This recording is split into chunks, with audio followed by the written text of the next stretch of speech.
Champions, champions, ole, ole, ole.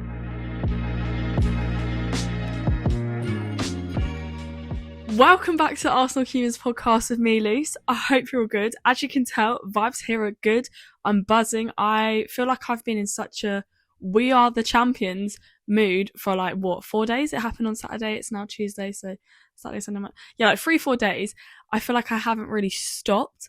Everything has been Arsenal related. My whole feed has been all about Arsenal winning. I can't stop smiling about Arsenal winning. Anyone's talking to me how you been? I'm like, I'm amazing. I've had no sleep, but I am thriving because Arsenal won the Champions League, and that's something I'm going to sing from the rooftop. I'm going to keep yapping about it forever. This is probably going to be the shortest Arsenal Humans episode you're ever going to see, because all I want to talk about is the games that happened the weekend. We have to mention the women winning the Champions League. Also, we've got to mention that it was the men's last Premier League game. So I'm going to get first into the men's game, then we're going to talk about the women's. And that is basically the end of the episode. So there's not a lot that's going to be happening in this episode, but what is going to be happening is top-notch quality, because it was a 100% win record at the weekend. I predicted it, and it's actually happened, which I feel like is the first time. But as you can tell, I'm just such on a high. I can't believe we're champions. Champions, champions, ole, ole, ole. I'm going to keep singing that. So whilst I sing that, enjoy the episode. Champions, champions. Okay, so I'm debating this order because obviously I always do it in chronological order. So what games happen first, we reflect on first. But because I feel like the big game is what I've already mentioned, us becoming European champions for the second time, may I add, as well. Not even just once. We did it twice. It felt so good once. We had to do it twice. But because of that massive game, I kind of want to finish on that because this episode is so short. So I'm going to first talk about the game that happened on Sunday. And to be fair, the vibes were still good. Maybe not quite up there because it was just the last day of the Premier League, but it's still worth talking about. It was Southampton 1, Arsenal 2. And I feel like it was good to end the season on a high. This has been quite a rocky season. I'm going to talk more about both the WSL and Premier League, and just to be fair, Arsenal seasons as a whole, whether that's FA Cup, Champions League, League Cup, whatever, Premier League, WSL, whatever competition you want to talk about. I'm going to talk about that in next week's episode and do a longer one reflecting on both seasons for the men and women as a whole. But just for this episode, I just really wanted to just focus on this game in particular. It obviously was the last game of the season. We have finished second, and I'm happy about that. Obviously, I would have loved to have come first, but Liverpool deserved it. They were flying way ahead of us right at the beginning, so can't fault them. I do feel like, obviously, the two goal scorers was Tierney and Ødegaard. Tierney is obviously moving back to his boyhood club, Celtic, so this was a perfect ending to his Arsenal career by scoring, obviously. And to be fair, it maybe was a goal that could have been prevented by Southampton's defence because it's a little bit sloppy in the box, but it was from a corner, tapped it away, and you could just tell how happy he was. And I feel like that literally just the ideal way to end your career at Arsenal. So it was very positive vibes from him. Ødegaard as well, obviously showing that this season, yes, it's been a bit of a rocky one, but he shows up when he needs to because he scored in the 90th minute because Stewart did equalise for Southampton with a corner, funnily enough, as well. So we scored with one corner, but we also conceded with a corner. But yeah, it was great to see Ødegaard score in the 90th minute. It was a last minute winner, and it's something I think he needed to do because he needed to leave this season on a high, because there's been a lot of debate around him whether he should be captain. Obviously, Rice has been so good recently and a leader on and off the pitch that people are thinking he should be it. I do still think Ødegaard should be captain, obviously, but I do feel like in a few years' time, Rice could easily take that captain's armband. But for now, Ødegaard is proving why he is the captain, and it was a strike and a half. Like, that goal, it literally split the defence and it split everything that was in that box. It just went right down, but ended up in the bottom right corner. So it was good to see, good scenes. But overall, obviously, I'm going to chat a bit more about Arsenal season as a whole in next week's episode, so stay tuned for that one. But I just want to say that it was a good game. I mean, we expected the win. If we didn't win, I would have been like, what's going on? But we did win, so nothing to worry about there. But yeah, it's a good game. Had to mention it, obviously, because it was the last day of the Premier League. It feels weird that everything's coming to an end. I'm like, what do I do with myself now? Like, my personality, especially on here, on this channel, has become Arsenal Football Club, and now Arsenal Football Club aren't playing anymore. I'm like, what's going on? What should I do? But no, it was a good game, good way to end the season, away from home as well. Good to see players like Zinchenko. He had quite a few chances as well, so it's good to see other people in the squad that you don't normally see get the chances, basically. Maybe that is down to injury, maybe it's down to rotation, this game not meaning as much, but we secured that second spot in the league, and I feel like that's as good as it can get, considering how the last couple months have been. So yeah, feeling pretty good about that.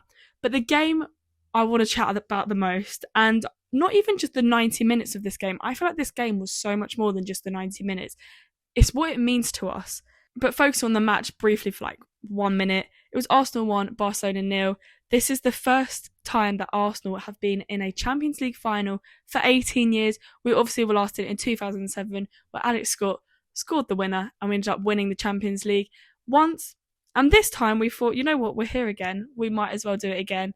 And that's exactly what they did. I mean, the actual game itself, obviously it ended 1-0. Stina scored, and this was like the first time that I think I've seen Black Stinius actually onside. But what a time to show up and be onside, because this is when it really mattered. Obviously, we technically went 1-0 up in the first half because Paredes basically got an own goal, but then one of our players was offside. And it kind of, from that moment onwards, I thought, right, you know what, we could actually do this. Because it put a lot of confidence that we can get it in their net. Yes, it might have come off their foot, but it's still gone in their net. Whereas before that, they hadn't really had any chances to get it in our net. So I was like feeling quite confident. Felt like the first 35 minutes was pretty much Arsenal. And then Barcelona sort of sat back, and I was like, oh, they're sat back watching. Second half, they're going to come out. And they did. They came out and they were having those chances, but our defence was on something. Lee Williamson got player of the match, and I'm not surprised. I do feel like Williamson has dropped off a little bit in other games, but this game, she showed up. The whole back line showed up. We had DVD back in the net once again, which I feel like she's won it for us as well. Like, there's so many key players I want to mention. But then obviously Stina scored, and it was a nice build-up play. Like, just the play from DVD right to Russo, Stina, whoever's up top. It was just so nice watching it. And obviously with the goal, Beth Mead just slotted it in behind, and Stina just took it onside and then just found the net, slotted it home. And I think from that moment I went, we've actually done it. Like, we've actually done it. So the game itself was so good. I feel like the quality of football was impressive. We really matched their level, but then took it to the next step, because if you look at other sides, I feel like they didn't analyse their players as much as we did. I mean, Slagers has come out. Slagers, what a woman. Oh my gosh, what she has done for this club. Crazy. Imagine your first trophy being a Champions League trophy. Like, that's insane. But anyways, what Slagers did in preparation, almost when we lost against Villa and Brighton, that didn't matter because we were trialling out things for this game. Obviously, none of us knew that at that point. We were like, why are we losing? And it's humbling and whatever. But when you look at us winning now, it's like, oh, it actually made sense. And it obviously paid off as well. Because basically Slagers spoke to previous managers. She spoke to Emma Hayes, who obviously was the assistant manager in 2007 when Arsenal lifted the Champions League trophy. Spoke to her, got a little bit of an insight about how she did it, and what she can use for her current squad. And then she spoke, and then she got people in to analyse the midfield, because Barca's midfield is, I mean, it's probably one of the best in the world. But then we were able to match it and work out the different passes, and maybe not doing the aerial balls, or basically just adapting to Barca's style. And that's obviously, we were doing it against Brighton and Villa, but because they don't play how Barca play, it wasn't as effective. But it was just so good to see, honestly, the preparation and how all the hard work paid off. And boy did it pay off. I mean, I feel like I'm still recovering from it. It's actually been a mad few days. But that's the game itself. Focus on the actual vibes. I went to the Emirates for the game, and I couldn't get out to Lisbon because I couldn't really take time off work. And also, it was quite a lot of money when you book it that last minute, like I was going to. So I went to the Emirates, and I'm so happy that Emirates was open, that they put it on, because it was really good to be surrounded by Gooners. I don't think it matters where you were to watch that game. You witnessed history, and just to be surrounded by people that are just as passionate about the club as I am was really special. And even right now, it's giving me goosebumps, because when I think back to when I first started watching Arsenal, that was in about 2011, 2012. So I knew we had this history. I knew we were winning everything. I knew we had won this Champions League trophy in 2007, but I was only 4 at that point. So I didn't support Arsenal at that time. I didn't have that passion. Whereas if I look back from when I was 10 to now, and I'm like, wow, this has got to be the best moment since being a Gooner that I've experienced, because we've lifted something that so many other clubs want to, with still the only English club to have done it. But I just think what it meant to me, like I'm getting goosebumps as I talk, because what it means to me, but also what it means to my friends that I was with, the players. I mean, you could just see it at the parade. It was so good. They had a parade and about 10,000 people showed up. The vibes were good. We were dancing the whole time. I literally had work that morning of the parade, which was yesterday morning. I was working from 4 till 8, and I quickly legged it over to the Emirates. And it was a really good vibe. It was just nice to be surrounded, and it's made me so excited about the next season. I know we've literally just finished this season, but that community feel, I feel like because I've grown up supporting Arsenal, and I'd go with my dad, or I'd go to games with friends that support other teams. I feel like in the last few months, I'm really grateful that I found friends that support Arsenal as well. And it's just been a really nice community to be in. So I'm excited to keep growing my connections with all the fans as well. So then it's nice to then have that sort of family feel when you're at the games, because it's been really nice the last few games I've been to at the Emirates, and then obviously going back to the Emirates for the parade itself. I don't know, I just feel like it's still a pinch me moment. Like, I'm saying we're champions, but I'm like, oh my god, we're actually champions. I know obviously I've mentioned quite a few players, and I feel like there's so many players you can mention, but the one we've got to talk about that I've mentioned throughout this whole campaign on this podcast is Kim Little.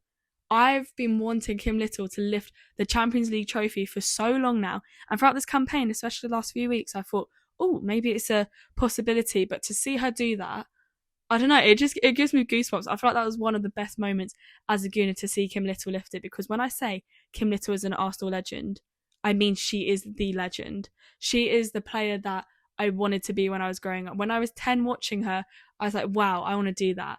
I just feel like it's just crazy what she's done for the game. She's grown with the game. I mean, I'm just, from my perspective, when I saw her when I would, like a decade ago at Meadow Park, and there would be about 50 people maybe watching, and then after you'd go get your little autographs, get your photos and stuff.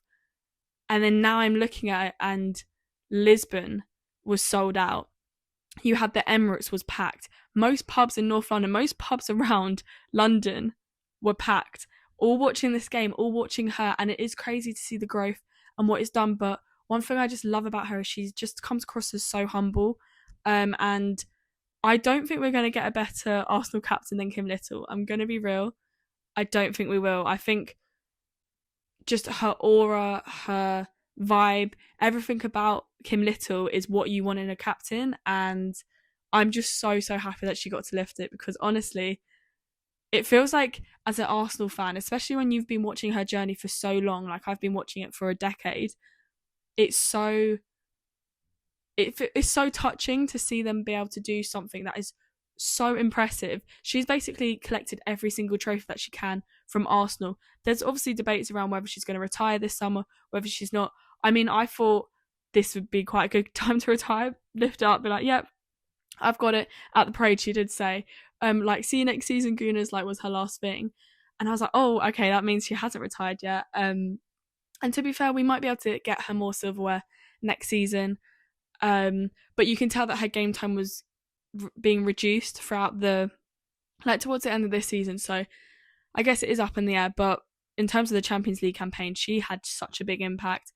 And yeah, I just feel like for her, I'm just honestly so happy that she's done it. I feel like I'm just so happy. The joy that Arsenal have brought Gooners right now, in a place where Spurs just won a cup, and then Arsenal men got knocked out of the Champions League. We knew that both teams were coming second, and that was the only achievement this season. In those sort of moments as a Gooner, and then suddenly it was soon forgotten that Spurs won a cup, because then within 48 hours, then Arsenal were lifting an even better one, because it was the Champions League, not a Europa League, a Champions League. So yeah, I just feel like it's been a bit of a mad few days. This is why this podcast has sort of been a little bit rushed, I guess, because it is a bit shorter. But yeah, it's it's just really nice to look back at it, and I don't feel like it's fully sunk in yet what Arsenal have done. And I hope that through what I'm saying, or the lack of words I'm giving you right now, if you don't watch the women's game, this is your sign to watch it, because honestly, I didn't I knew I loved Arsenal because I have this whole podcast called Arsenal Humans. I've made it a little bit of a personality that I love Arsenal. But this game and watching it in the last few days, actually, not just the game, but the parade in particular, made me feel so part of a community. And that's something that sets us apart from any other WSL club, is the fan base, because there are so many people together and we're all chanting, we're all singing the songs. And I just, yeah, it's a good feeling. It's a good feeling. So I feel like I'm just going to hopefully sit in this feeling for a bit of time, and maybe it will hit me what we've actually done. Because, yeah, the season's over, so everything's sort of come to an end now. So I guess we've got a lot of time to reflect on things, a lot of time to look forward to the next competitions. Obviously, we've got the Euros in about, 4 or 5 weeks? So that's exciting. But yeah, it is mad to think we've actually done it.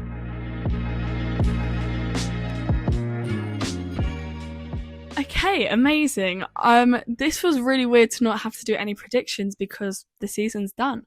For both the men's and women's side now. So it does feel kind of crazy. Obviously, I didn't have a warm-up poll because I didn't really know what question you could ask. I feel like, well, did Arsenal do well this season? Yeah, we've literally got a Champions League trophy. Like, I was like trying to think of all these questions. And I just thought it was quite nice to just focus on the games that have actually happened and really spotlight this historic moment, because right now we are part of history because we have witnessed history. People talk about the Invincibles. This is what people are talking about. People talk about the Champions League trophy that we've already won, but because it's over 18 years ago, people are slowly not really talking about it as much, or it gets forgotten. But this is history, and it's also current success, and it's just great. It's a great time to be alive, a great time to be a Gooner. I'm just so happy. I feel like I'm just going to keep smiling forever and ever because of this moment. So honestly, so grateful for these players because they got it over the line, and also grateful for what Arsenal have done in terms of the fan base, because yeah, it's really brought together a nice community. But I hope you've enjoyed this little video. It is quite a short one today. If you're watching on YouTube and you enjoyed my little reflection of it, me getting a little bit emotional and just smiling basically the whole time, then make sure you subscribe if you haven't already, or give me a thumbs up. And also just say, where were you when you watched this historic moment? I want to know, comment down below, because I feel like that's such a nice way to keep reliving this experience, because I've been chatting to people, some people out in Lisbon, some people watching at home with their families. It's just so nice to hear different stories. So tell me where you were when Stina scored that goal, because that's something that we're going to be telling our kids, our grandkids, their kids as time goes on. So it's kind of crazy that we're part of that bit of history. And also, if you're listening on Spotify, please give me a follow over there and a 5-star review. I hope you're enjoying your little hot girl walk, if that's what you're on. If you're listening just audio. But anyways, I've been waffling for quite a bit now. I appreciate you watching, and I'll be back next week with a full review of the whole season in as much detail as I can give, both the men and women's side, because Arsenal are over and out. It's the end of the season. Crazy. But anyways, thanks for watching.